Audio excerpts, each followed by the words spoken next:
Hey, we are live. His name is Apollo.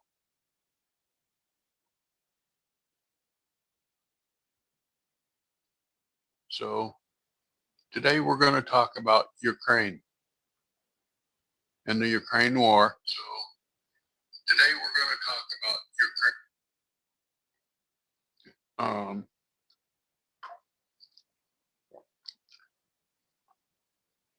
I've been doing a deep dive on this, and I differ from what JR says a little bit.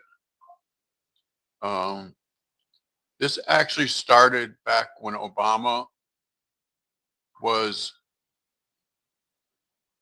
in office. See,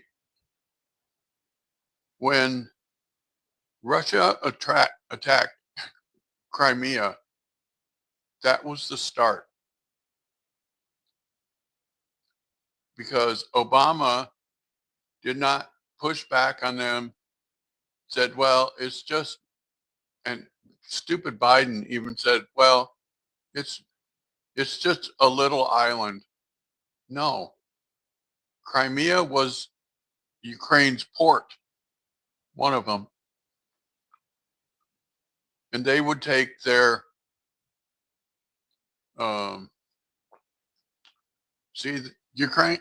What people don't get is Ukraine is the world's #1 producer of sunflower seeds and sunflowers, and their um, their country is twice the size of Texas. I um, I have a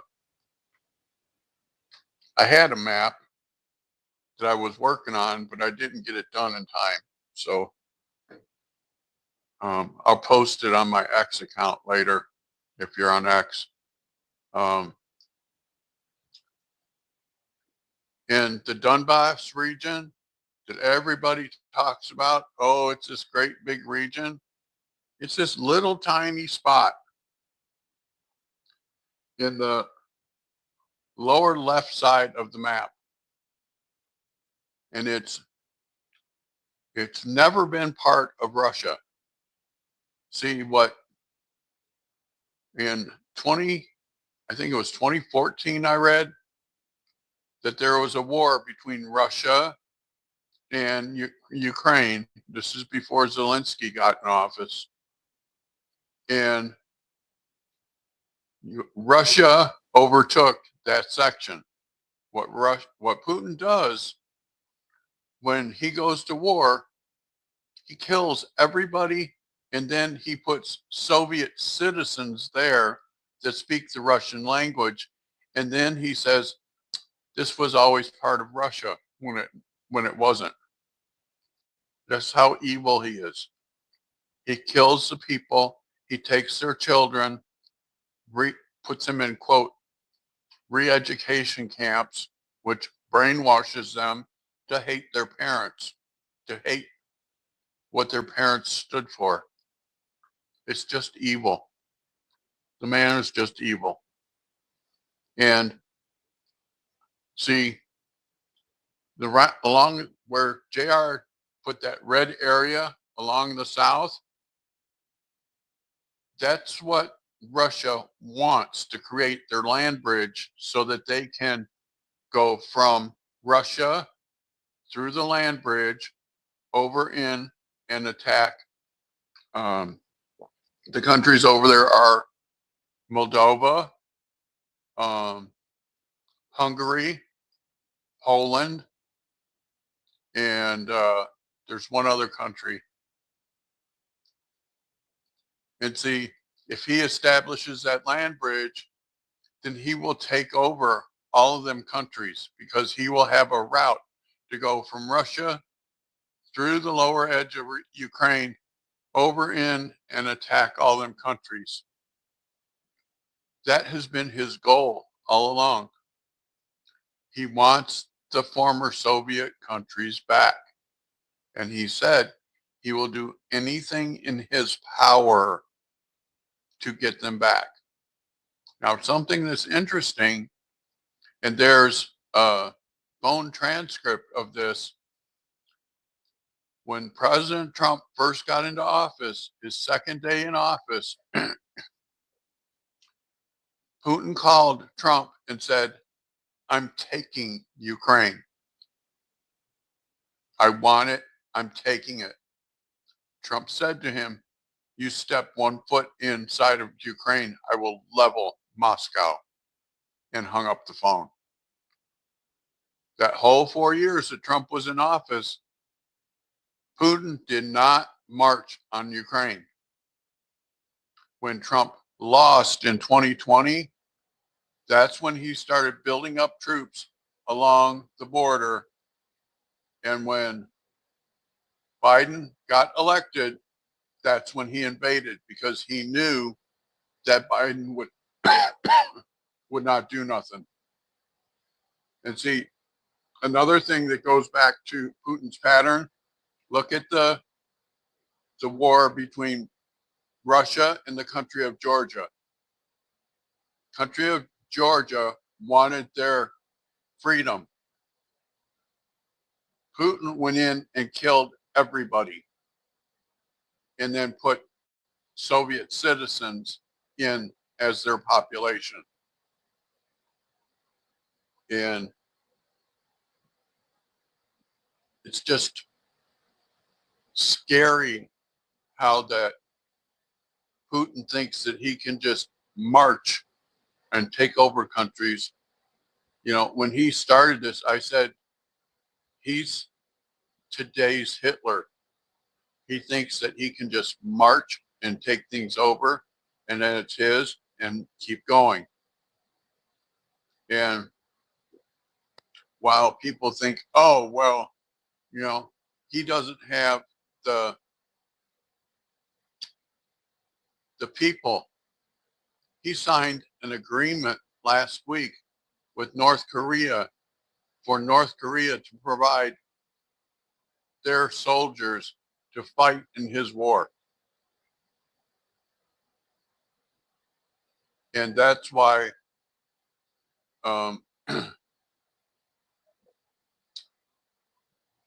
that's why Ukraine asked for the long range missiles. But they were given them months ago, but they were told only for areas right on the edge of your territory. Hey, laugh. We're discussing Ukraine. And it's scary that Russia thinks he can just bulldoze these countries and take over, but he doesn't need his troops to do it, because he signed that pact with North Korea. North Korea has millions and millions of soldiers that are just standing around, from what I've told. They march. And so he signed an agreement with North Korea that North Korea would provide the soldiers.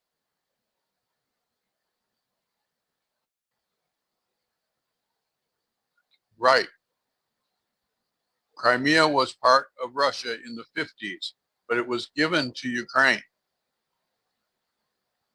And this is where I say that this whole thing started in, I think it was 20, oh man, I forgot the year now. But it was when Obama was in office and they took Crimea. That's when this whole escalation started. It didn't have anything to do with NATO.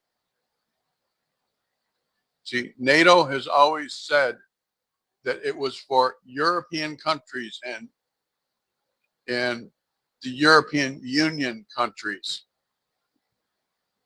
Well, Ukraine applied had applied to the European Union. When Putin invaded Ukraine, Ukraine was given European Union status. They were granted their entry. So that made them eligible to become part of NATO. And Russia has always blamed the US and NATO for everything. And it's just when he says that, you know, it's NATO's fault if NATO gets too close. Well,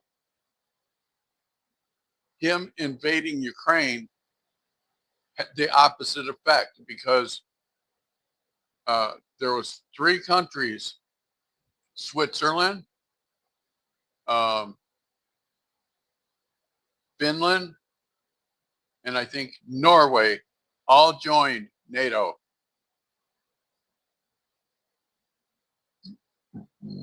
And I think there's a 4th one that might, but it's like, this is scary stuff. You know what I mean? And it brings to mind, you know, the end of the Cold War.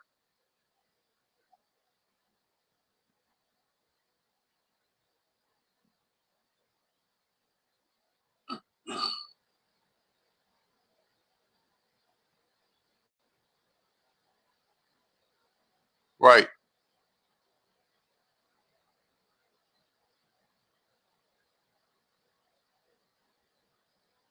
Okay, laugh. No problem.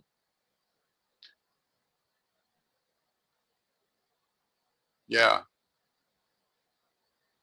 Bomb throwing SOB is right. We don't know the whole truth because remember, Hunter was selling us out on both sides. And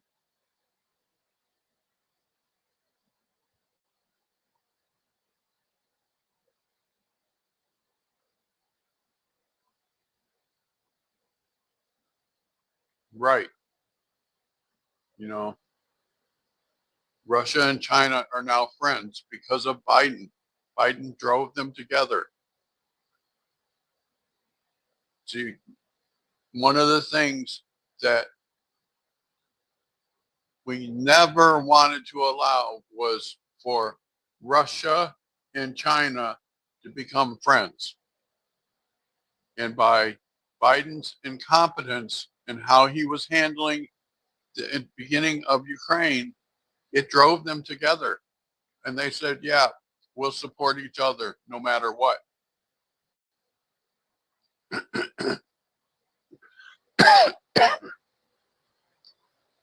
Excuse me.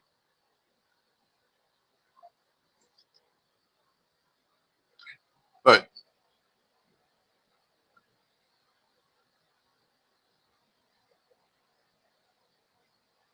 these hypersonic missiles are a game changer.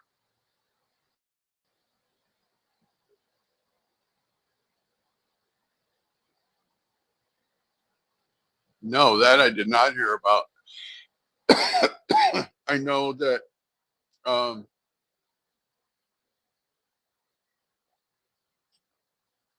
Russia has been kidnapping the children and unaliving the parents. See, what Russia did when they first went into Ukraine,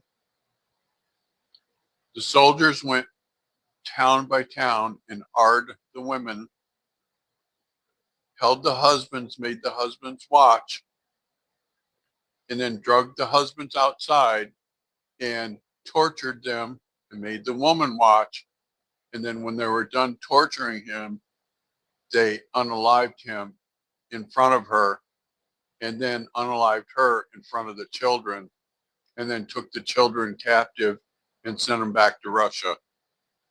That's just awful. And nobody wants to talk about that. It's like the big white elephant in the room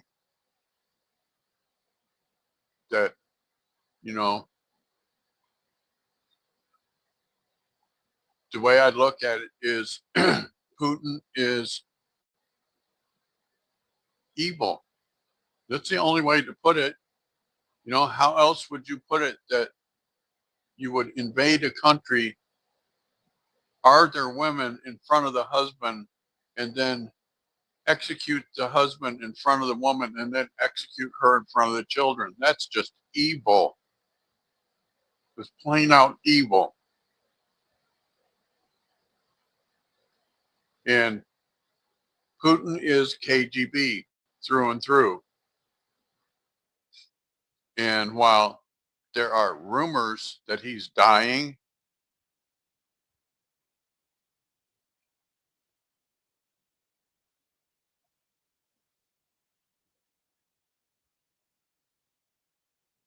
right, like the rumors that Putin is dying and that he has terminal cancer and stuff. Okay, so those rumors have been going around for 10 years. If he had terminal cancer, he'd be gone already.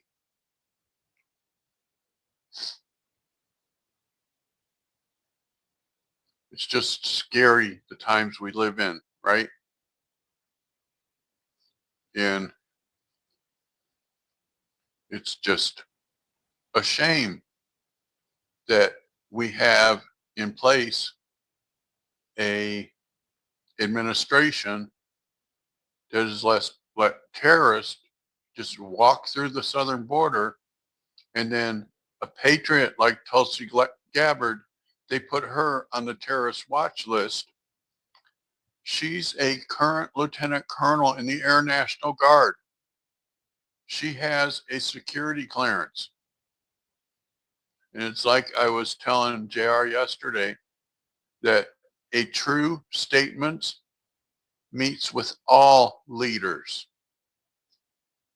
They don't just say, oh, well, we'll only meet with our allies. That's not a statesman. A statesman will meet with all leaders. He will put forth his point of view and listen to their point of view, and then they will negotiate. Leader leaders negotiate. One of the best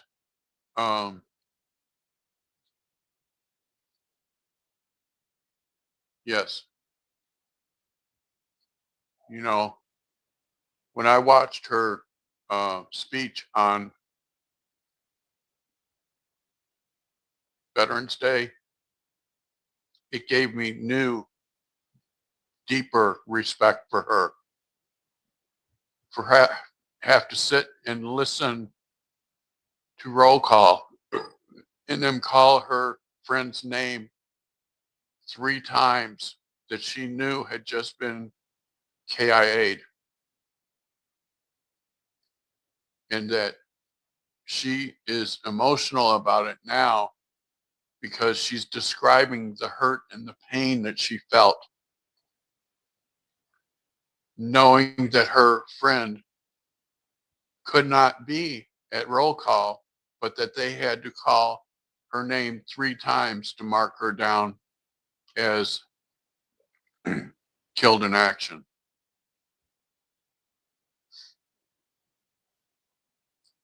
She has a deep love for our country, for the military, and for veterans. You know, when she gave the speech, it was about a month ago. It was one of the last Trump rallies.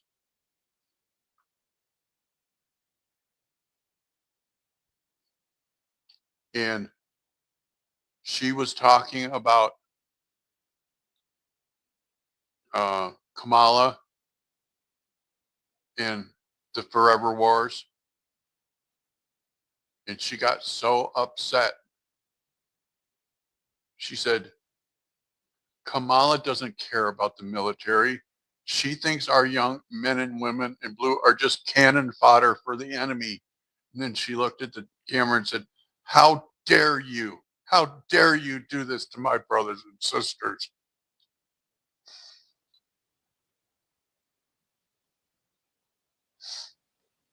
That that swung me in her corner big time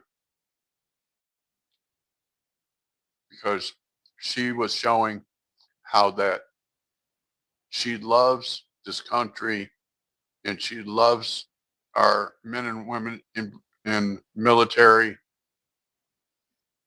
And I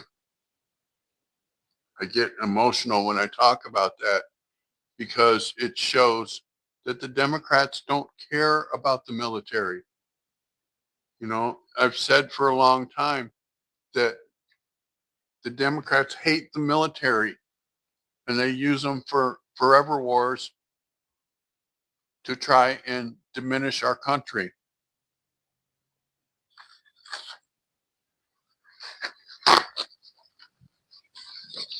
They use them to try and basically destroy our country. And now we have 54 days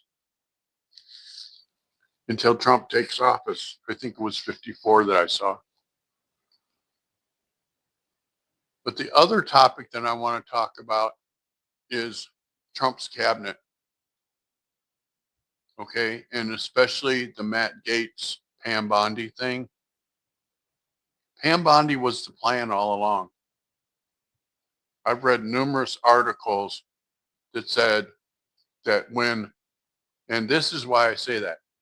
I've read articles that say that when Trump offered Matt Gaetz attorney general, that Matt Gaetz said Pam Bondi should be attorney general. And the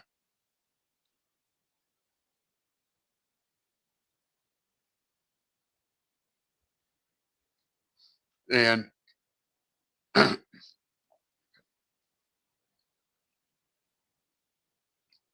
yeah, that happens.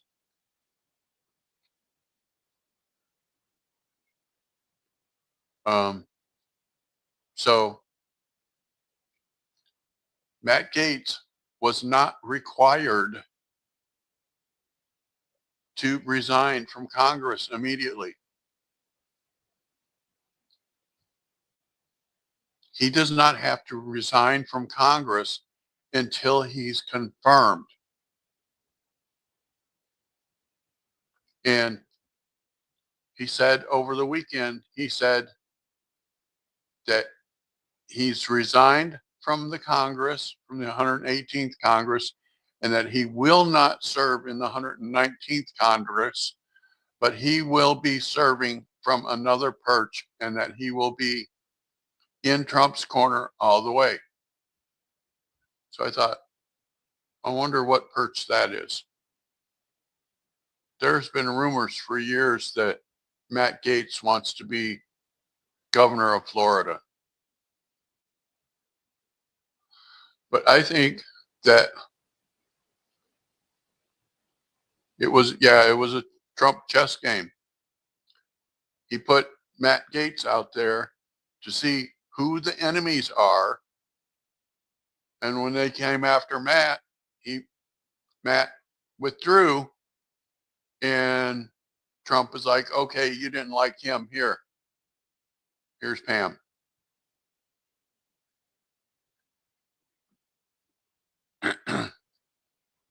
that's that's honestly what I think happened because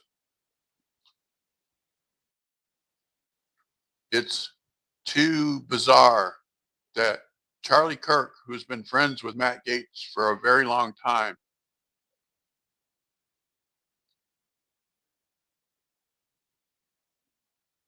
yeah.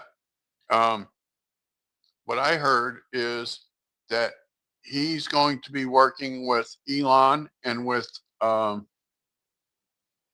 Vivek in Department of Government Efficiency. But it's just very bizarre how that he said he immediately resigned, and then they're trying to say, oh, well, you know, the ethics report. Well, I looked at the ethics report. Okay. The ethics report was a setup by somebody he knew, and it goes right through because the guy's in jail right now. Greenberg, I think is his name. He's in jail right now because the guy that Greenberg snitched to and said that he had this elaborate plan to take down a congressman that he hated was a Democrat, but he thought it wasn't fair. So he turned the guy in to the DOJ, and the DOJ went after the guy. But what it is, see, there's been rumors for a long time that Matt Gaetz likes, quote, younger women. Well, the one that I know of is his wife.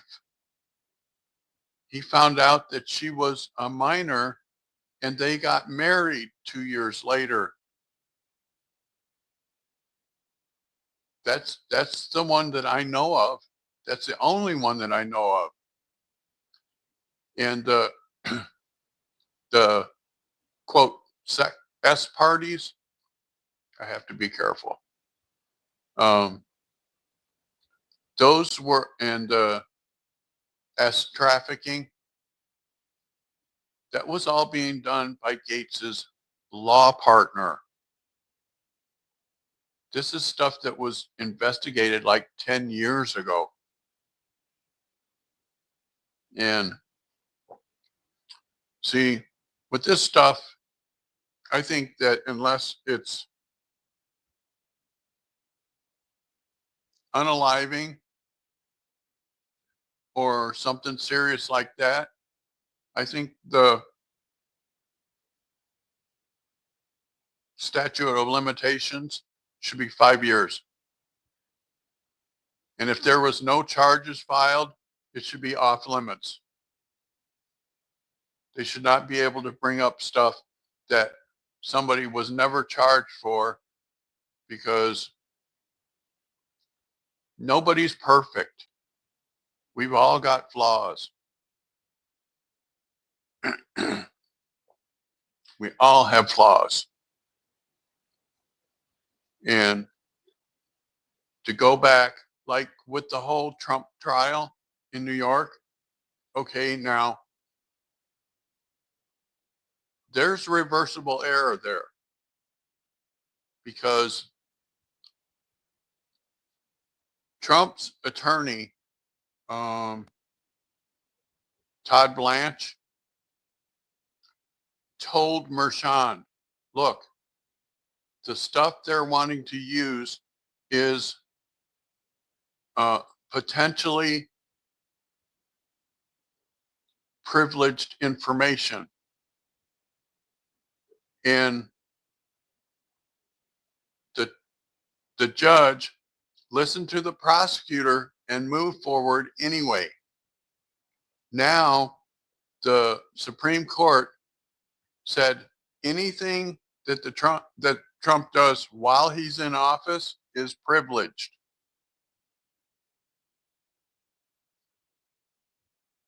So if Mershon was not biased, which I think he's extremely biased, he would just dismiss the case. But this thing of him saying, well, I'll let you file the motion to dismiss. That's a ruse, because the Alvin Bragg, the DA, can file a motion to deny it. And then if he denies it, then it goes to the appeals court, I guess. But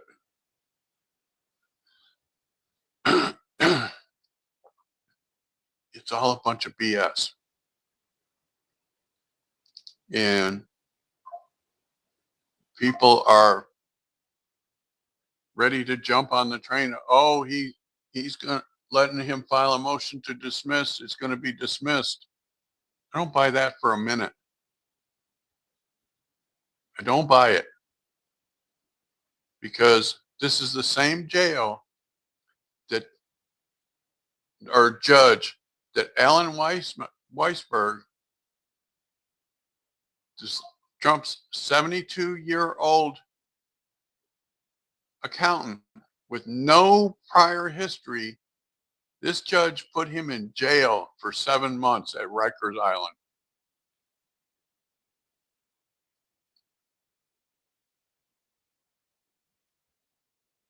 Right. He put Alan Weisberg, a 72-year-old accountant with no prior history, in Rikers Island for 7 months. And you think that he's not going to want to try and sentence Trump?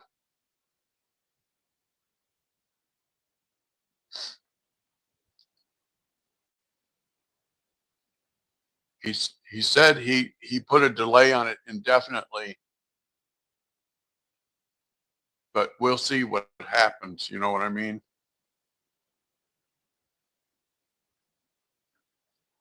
Yeah, that's one thing about Pam Bondi. The left is scared of her. And it's like the one dude from MSNBC said. He said, Pam Bondi is everything that Matt Gaetz is and more, because she knows how to do this job. She's smart. She's competent. She knows how to run an AG's office. She was a popular AG in Florida for 8 years. And he said, you should be very scared. And I thought, yeah, when they're saying that they're scared, then that's the right person for the job. When they say, oh, we love it that this is going to be the person. No, that's not the right person. Because we don't want ever another Liz Cheney, Adam Kinzinger, or even Merrick Garland type of deal. It's just beyond scary that we have a current administration that the president doesn't know what he's doing half the time, which means he's not running the country.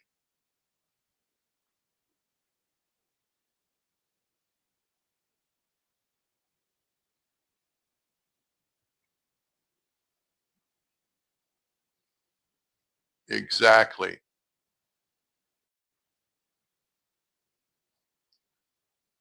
See, this is the whole thing that the news media is missing.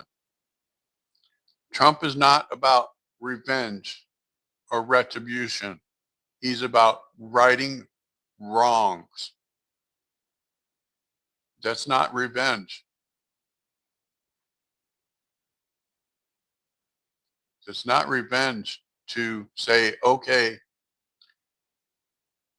you did this, so now it's okay for us to do it. That's not revenge. You open that can of worms, right?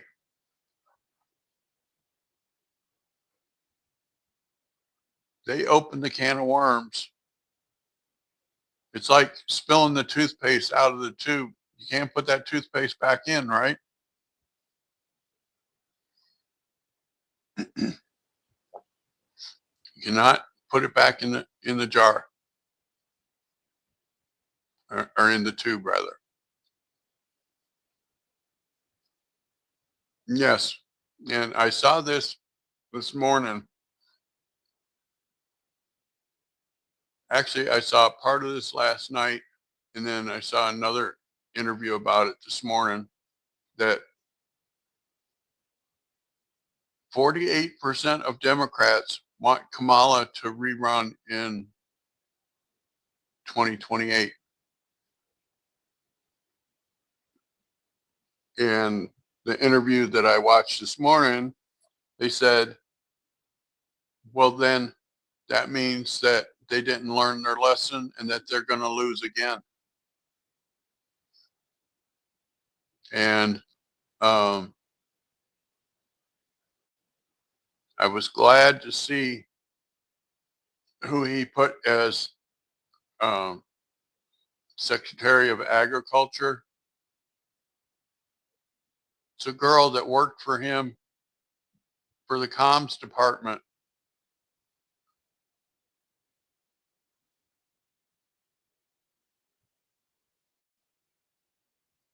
Yeah, I initially thought that JD Vance would pick um, Vivek in 2028, but I think he's going to pick Tulsi, because even though Vance and Vivek are best friends, Tulsi's the patriot. Tulsi's the qualified one that could step in on day one if something happened to Vance. You know what I mean?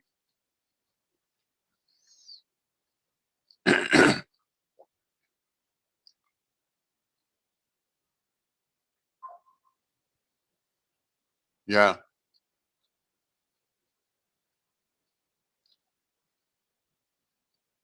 But you look at when Tulsi ran for president and went against Hillary and Kamala both, she took them down with a smile on her face. Hey, Zach, we started out talking about Ukraine, and now we're talking about Trump's cabinet.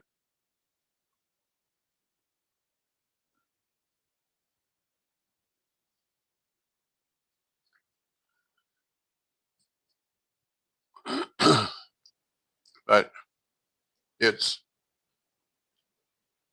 Zach, I was just telling American Nana that with Matt Gaetz and Pam Bondi, Trump was playing chess while they were playing checkers, because numerous reports are coming out now that Matt Gaetz, when Trump offered him the position, told Trump Pam Bondi should be the AG.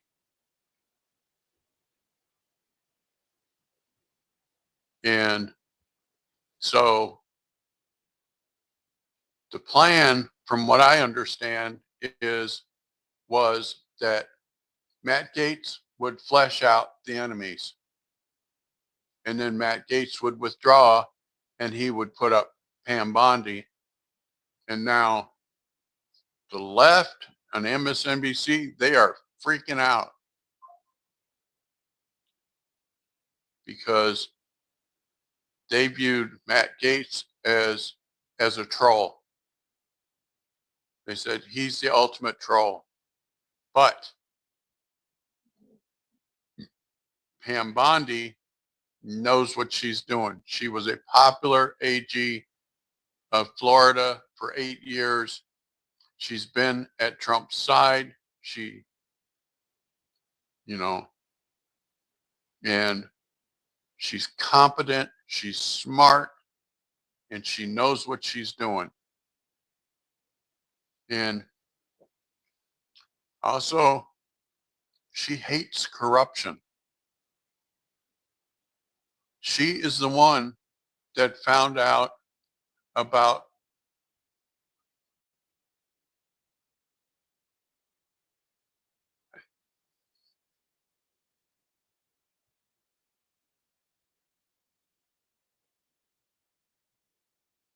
hey, Gen X, Miss Gen X.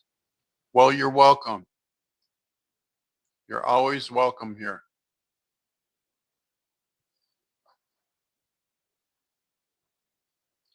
It's people are trying to say, well, Matt Gaetz was just would be a flawed AG. No, no, no, no, no. Matt Gaetz is the one that come up with Pam Bondi's name. So you think he wouldn't have something to do with how the plan was created to get Pam Bondi to be AG? See, everyone on Capitol Hill hates Matt Gaetz because he doesn't, he fleshes stuff out and he doesn't care. Where Pam Bondi is smart, she knows what's expected of an AG because she was the AG of Florida for 8 years. And so I've said for a long time that she should be his next AG because her takedown of Hunter Biden was epic. She is the one that flushed out Hunter Biden's corruption. She's the one that did the investigation, defended Trump in his first impeachment hearing, and went through line by line how corrupt Hunter was, how corrupt Joe is.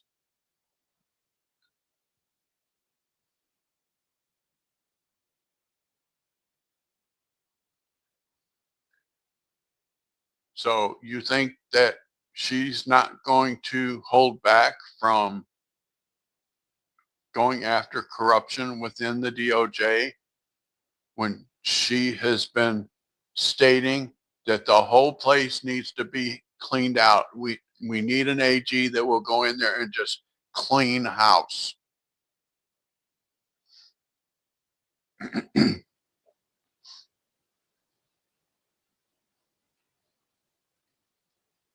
But yeah, 4D chess. No, it's not. Oh, yeah, some people are referring it as 4D chess, but it's not 4D chess. It's actually what's called 3D chess because you have to think like 10 moves ahead because you're moving from this board up to this board, up to this board. And it's just, you know, Trump can't get in office soon enough. And I love it.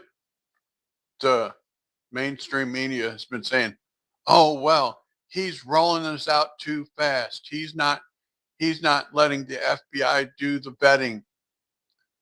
You think he's going to let the FBI do the vetting after what the FBI has done to him? That he won't do his own vetting? And you think, see, he's been meeting with Tulsi Gabbard. She was the chair of his transition team. They've been meeting for 2 months on who to put in what office and who to put where. It's not just, see, where most presidents wait until they're elected and then their transition team starts talking about who to put where and stuff. He's been doing this for 2 months. There's been reports on several YouTube channels that are really close with Trump that he's been meeting with his transition team for 2 months. So when he started rolling out people, I said, yeah, he knows who he wants where. He knows, quote, where the bodies are buried at, and knows what person to put at what. Hey, JR, we are talking about Trump's um, cabinet picks right now. I did a whole 20 minutes almost on um, on Ukraine, and then now we're following it up with his cabinet picks because he has been. See, one of the smart things he did is he put Tulsi in charge of his transition team 3 months ago. When she came out and endorsed Trump, within a few days, he put her in charge of his transition team. He's been having meetings with her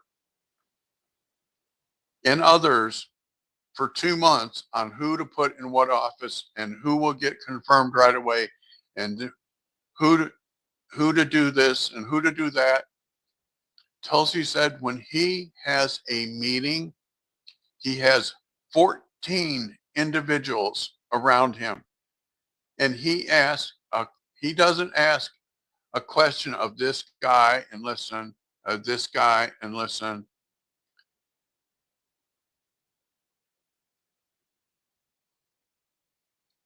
She said he does it in rapid fire.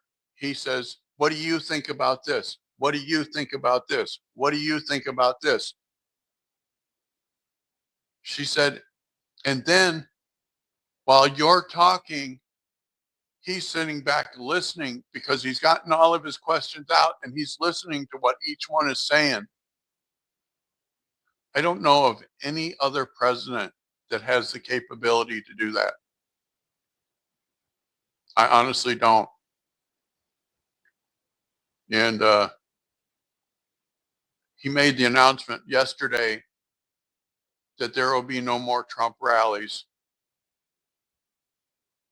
Said that he's not going to run again, that the Trump rallies were a way to bring Americans together to show what was going on in the country because the mainstream media isn't going to tell you the truth.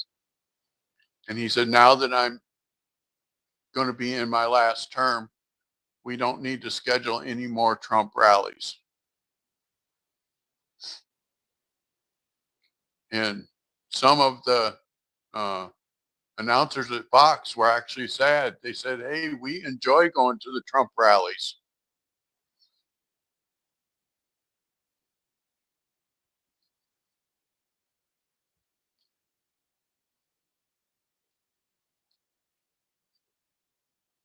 So,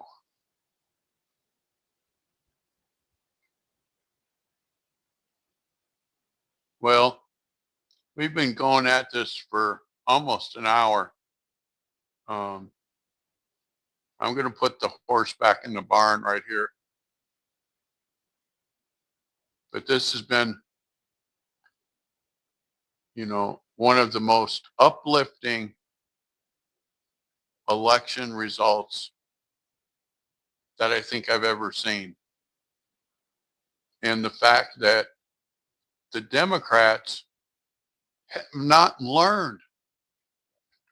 48% of Democrats said they want Kamala to be their candidate again in 2028. That means they did not learn. And Brooke Rollins was named the Secretary of Agriculture. She's been the spokesperson for America's First Legal. And she said, we are focused on America First is now focused on governorships in 2026 so that we can win more Republican governors in 2 years.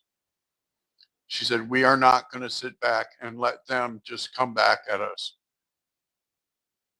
And I thought that was good.